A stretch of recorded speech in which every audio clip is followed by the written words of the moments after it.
वैष्णव नायक विद्यापीठ और कोठीडीह प्राथमिक विद्यालय वार्षिक क्रीड़ा और पुरस्कार वितरण उत्सव अनुष्ठित हो जाइछि।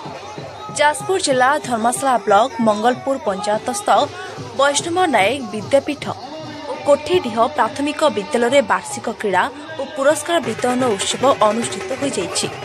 वैष्णव नायक विद्यापीठर प्रधान शिक्षक सुरेंद्र कुमार नायकों सभापतित्व में मुख्य अतिथि भाव धर्मशाला विधायक हिमांशु शेखर साहू जोगदे प्रतिभा प्रज्वलन कर कार्यक्रम को उद्घाटन करते।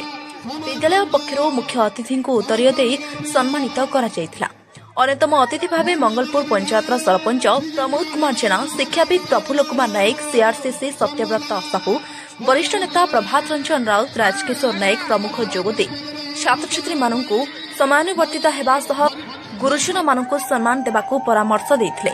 यह अवसर में दुई विद्यालयर वार्षिक क्रीड़ा कृतित्व हासिल कर छात्र छात्री मानू अतिथि माने पुरस्कृत करते। उक्त कार्यक्रम परिचालन में विद्यालयर शिक्षक शिक्षयित्री प्रमुख सहयोग करते और सर्वशेष समस्त अतिथि मानू कोठीडीह प्राथमिक विद्यालयर प्रधान शिक्षक गौरांग चरण तराई धन्यवाद अर्पण करते। प्रारंभ में कोठीडीह ग्रामवासी तरफ धर्मशाला विधायक श्री साहू को हनुमान छकठारे स्वागत कराई सभास्थल को पाछुटी आनी। जाजपुर जिलूर Ratikanta Jena report, NB live TV Odia.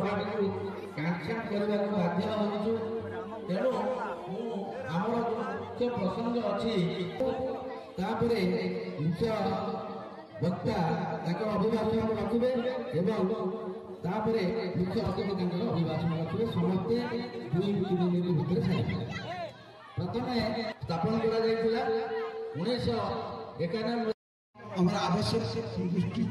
आवश्यकता को दृष्टि रखी से आम जदि अपर प्राइमरी जोटा कहे षष्ठ सप्तम दुईट क्लास जब बंद हो जाए पिला मैंने 7-8 किलोमीटर गार्डियन अन्य पंचायत समस्त को बहुत बहुत धन्यवाद।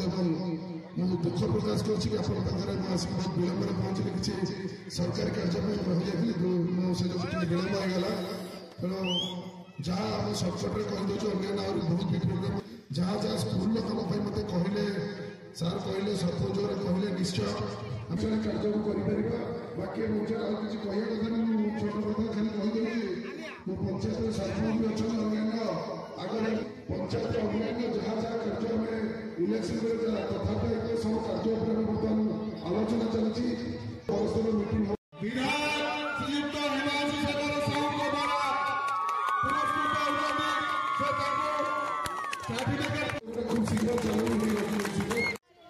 वार्षिक क्रीड़ा प्रतियोगिता कोठीडीह प्राथमिक विद्यालय और वैष्णव नायक विद्यापीठ आनुकूल आयोजित होता।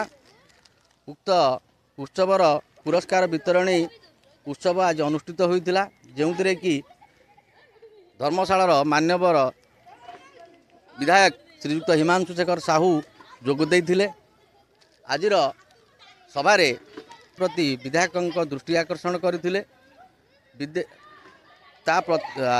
विधायक महोदय से गुड़िक आशु समाधान करने दिगरे उचित पदक्षेप नेबे बोली निर्भर प्रतिश्रुति आम मान को देइथिले एवं एथिरे लोक माने उपस्थित थिबा लोक माने तांकु उच्चस्थित संबर्धना ज्ञापन करथिले। वार्षिक क्रीड़ा प्रतियोगिता रे कृति पिला मानंकु बा छात्र छात्री मानंकु सेमानंकर सर्टिफिकेट और पुरस्कार प्रदान मान्यवर विधायकों द्वारा होइथिला। एथिरे पिला माने अधिक उत्साहित मध्य उपलब्धि करथिले।